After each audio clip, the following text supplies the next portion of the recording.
We have commentators laughing at this. Washington has done that incredibly well so far. Reese missed the first one, still with it blocked. They realized that they were laughing and then quickly stopped themselves like, oh, I can't laugh. I'm live right now. I can't laugh. I'm live right now. Let me let me get real serious real. Angel Reese has a signature Reebok shoe scheduled for a 2026 release, but the internet is relentlessly mocking her for one shocking reason: her inability to make the easiest shot in basketball. Her missed layups have become so frequent and so bizarre that even live TV commentators have been caught laughing at her on air. Now, Reebok finds itself trapped in a multi-million-dollar nightmare tied to an athlete whose biggest claim to fame is becoming a viral meme for failure. The clock is ticking on what might be the most awkward and expensive shoe launch in sports history. The Washington Mystics just put belt to ass on Angel Reese and the Chicago Sky. Sonia Citron was out there cooking with hot grease. Stir the pot, stir the pot. Keep cooking, Sonia. That was a show.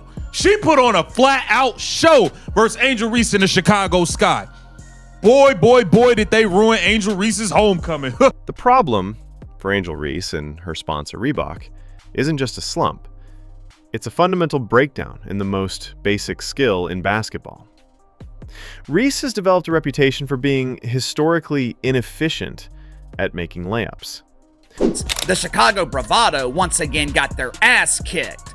Angel Reese was so bad last night, the announcers calling the game, they were laughing at her performance. Check out some highlights for yourself.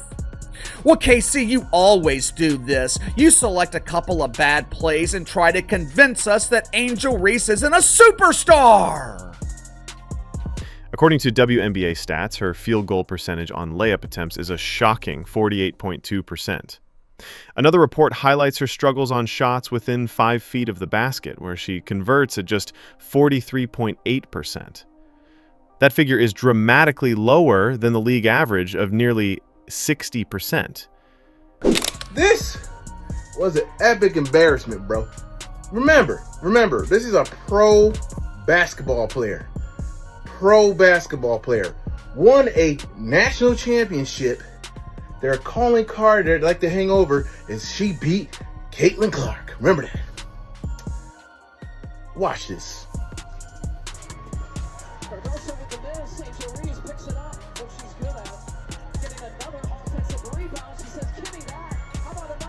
Persistence trying to pay off. Jones gets a piece. Angel Reese won't give up. Jones with another drive. Are you serious, guys? To put that in perspective, one veteran player has a better chance of making a 25-foot three-pointer than Reese has of making a shot from point-blank range. This isn't just a statistical oddity. It's a critical flaw for a player who attempts so many layups, effectively stalling her team's offensive potential with every spin drive cycle, to the the Angel Reese face up. Oh, here we go. Oh, snap. Cook up. Crossover. Crossover right to the rack. And but we got our own rebound. Beautiful. We got our own offensive rebound. Here we go again. A little bit of travel action in there. And we missed another. But don't worry. We grabbed our second rebound. Let me just posture up real quick. Talk my ish. You can't guard me. You can't guard me. Point forward, Angel Reese. But you don't need a stat sheet to understand the depth of this issue. You just need to listen. In what might be the most damning indictment of her performance, live television commentators have been caught audibly laughing during broadcasts after her misses. In one now infamous clip after Reese fumbled a layup attempt, announcers could be heard chuckling before quickly stifling themselves to regain their professional composure. These aren't hecklers in the crowd. These are seasoned professionals, paid to build drama and excitement around the game. When they can't help but laugh, it signals that a player's performance has transcended the category of a simple mistake and entered the realm of unintentional comedy. With her dominant performances in June, she earned her All-Star selection. But these aren't just a couple of bad plays. These aren't bloopers. These aren't rare moments. This is the norm. The same thing happened last week when the Chicago Bravado got their ass kicked by the Minnesota Linkers. I don't have to convince you that Angel Reese has no impact on winning. Just look at her record, look at her resume in the WNBA. That unintentional comedy has found a massive audience online. A cottage industry has emerged on social media, dedicated to compiling videos of Reese's missed shots. These, quote-unquote, low-light reels, often set to circus music or slowed down for dramatic effect, have garnered millions of views, turning her on-court struggles into a viral meme. Fans have even coined the term me-bounds to describe the rebounds she often collects from her own missed layups. In a bizarre twist of modern branding, Reese has attempted to embrace the notoriety by filing a trademark for the phrase me-bounds, seemingly to profit from her own inefficiency. But this kind of viral fame is a nightmare for a performance brand like Reebok. The core principle of an athletic endorsement is aspiration. Consumers buy shoes to be like the athletes who wear them. The question for Reebok becomes, what exactly are they selling? The opportunity to miss layups like a pro? Inside, and Washington has done that incredibly well so far. Reese missed the first one, still with it, blocked. We go through All-Star break, we come back, 9 turnovers. We sit out with a back injury, we come back, can't make a fundamentally sound layup. Maybe they rushed you back from injury. Tyler Marsh, did you rush her back from injury? Tyler Marsh, I'm looking at you. Defenders of Reese will point to her seemingly impressive stat lines, particularly her rebounding numbers and her record-breaking streak of consecutive double-doubles to start her career. On paper, she looks like a dominant force, but critics argue these are, quote, empty stats, a statistical mirage that inflates her value while doing little to help her team win. A significant portion of her offensive rebounds, the infamous me-bounds, come directly from her own misses at the rim.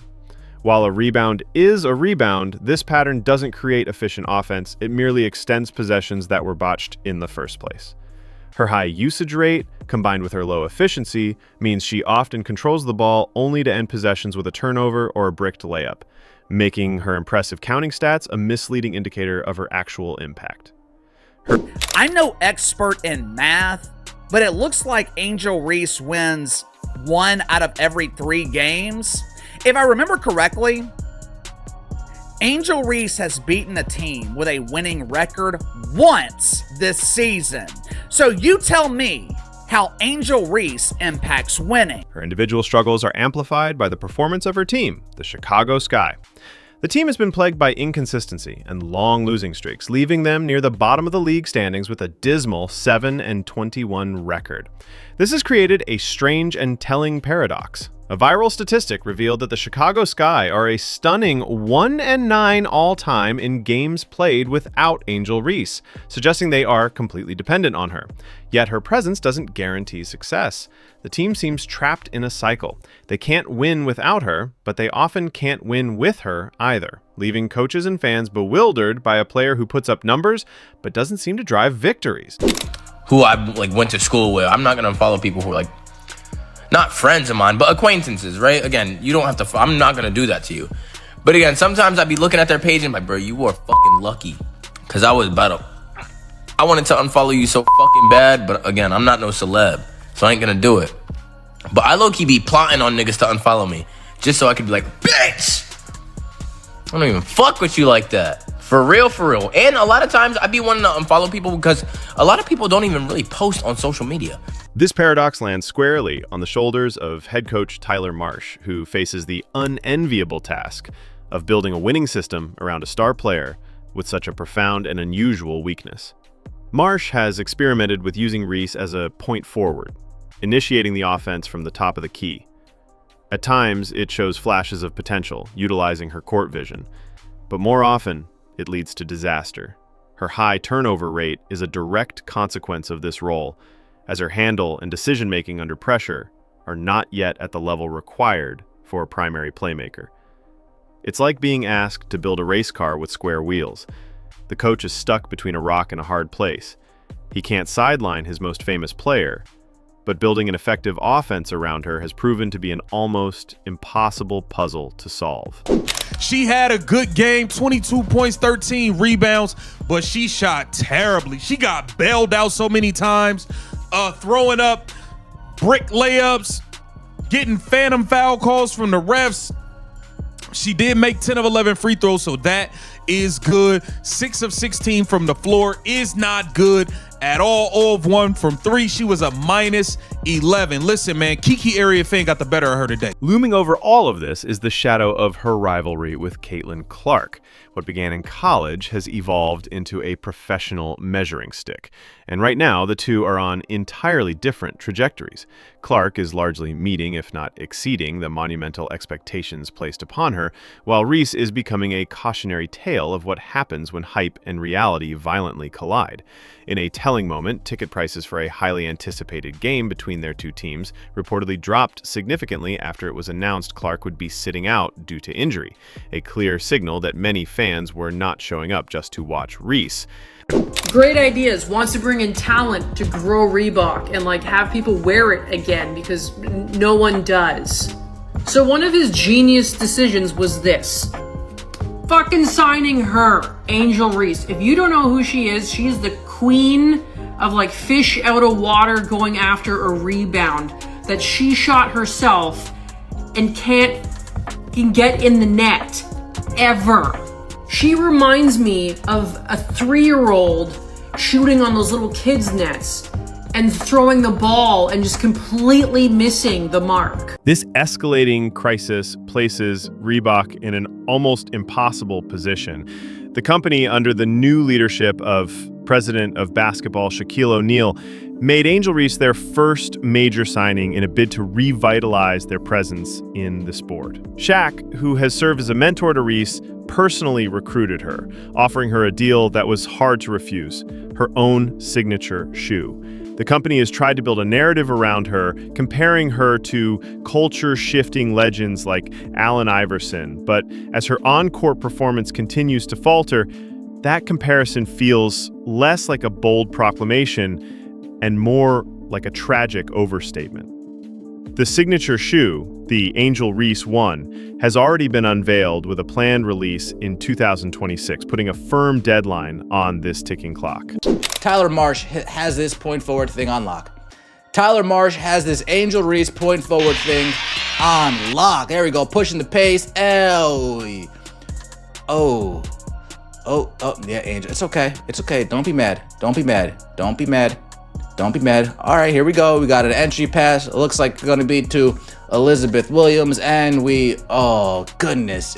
With the on-court performance providing little positive marketing material, Reebok appears to be shifting its strategy. Instead of focusing on athletic excellence, the branding around Reese now heavily emphasizes her personality, her unapologetic nature, her cultural influence, and her role as a provocateur. This is a classic marketing pivot. When the product's performance can't be the selling point, you sell the story and the attitude instead. It's a move from selling a basketball shoe to selling a lifestyle brand. But this creates a fundamental conflict. It's incredibly difficult to sell high-performance gear when your signature athlete is most famous for demonstrating a lack of fundamental performance skills. Stop it. There's a dude on the internet who cracks me up. On TikTok. He's put together a load of Angel Reese clips. And it'll say Angel Reese part 36. And it goes, Angel Reese going up for another layup. She misses. Bang! And I mean, dude, it's the funniest. And my whole thing is this, dude. She just seems as uncoordinated as a baby giraffe. Yeah, I mean, come on, man. She is so bad that when Caitlin Clark and her were supposed to face off against each other the other week, the ticket sales went down from $100 to $5 because Caitlin Clark got injured. She had a quad injury, so she wasn't playing. So guess what? No one wanted to go watch. And if you don't know Caitlin Clark, she's pretty much the GOAT of the WNBA and is the reason why people are watching. No one watches you, Angel Reese. No one watches you. The only thing that I enjoy watching is all the clips on TikTok of you just countlessly just missing every shot that you take. It all culminates in a perfect storm for Reebok. They are tied to a player whose most viral moments are her failures, on a team that can't seem to find its footing, with a multi-million-dollar signature shoe launch looming on the horizon. Every missed layup, every new meme, and every loss on the Chicago Sky's record adds another layer of pressure to an already fraught situation. The clock is ticking toward that 2026 release date, and the entire sports world is watching. Can Angel Reese stage a dramatic turnaround and salvage her reputation? Or is Reebok about to launch the most disastrously timed signature shoe in the history of sports? The answer remains to be seen, but one thing is certain: the stakes have never been higher.